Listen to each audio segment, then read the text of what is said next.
Nu når at de her målinger kommer ind fra vores fjernaflæste måler, eller dataerne kommer ind, jamen så kan vi samle dataene op i forskellige systemer.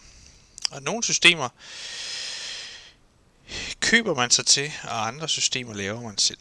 Og jeg har købt mig til nogle målinger her inde på Keep Focus, og nu prøver jeg at gå ind på deres hjemmeside og logger mig ind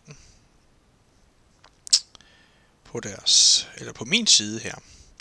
Og hvis man ser her, så kan man se, at jeg har en hel del adresser herover eller installationer herover i venstre side.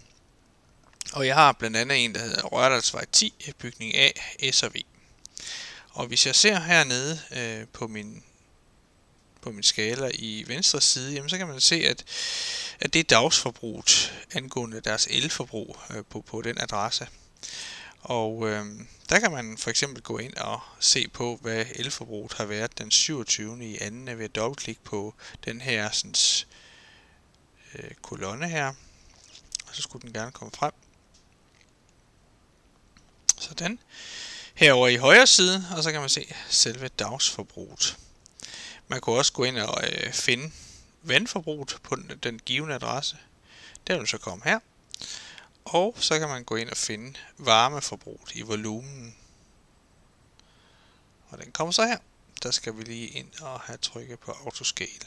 Så der kan man se el, vand og varmeforbruget på den adresse, jeg nu har valgt. Du kan også gå ind og se afkølingen på varmen, altså hvad forskellen er mellem fremløb og retur. Og man kan gå ind og se måned her, som der er vist, eller år. Det var også måned. Det var år, jeg ville gå ned og finde i Jeps der. Så alt i alt kan du gå ind og se mange forskellige ting på den adresse, du nu gerne vil have vist de her ting fra. Man kan også gå ind og se sådan noget som standby-forbruget, for at se, hvor meget der bliver brugt om natten, og så videre. Det vi også kan gøre, det er under administration, der kan vi gå ind og jeg kan lige have fat i den heroppe. Der kan vi gå ind og sætte nogle alarmer op, altså sms-alarmer eller mail-alarmer. Vi kunne også gå ind og sætte nogle visninger op angående de greenboards, som står her, eller ordet greenboard betyder faktisk visning på en stor skærm. Eller rapporter, små rapporter til pedeller, man kan sende på adresserne rundt omkring. Og vi skal lige prøve at gå ind og kigge på den samme.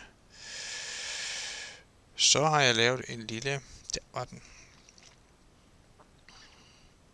en rapport til den person på den givne adresse, som vi talte om før. Og der kan man se forbrug sidste år og mål for i år, og så kan man også se, hvad de faktisk har brugt angående de gule søjler, man kan se hernede.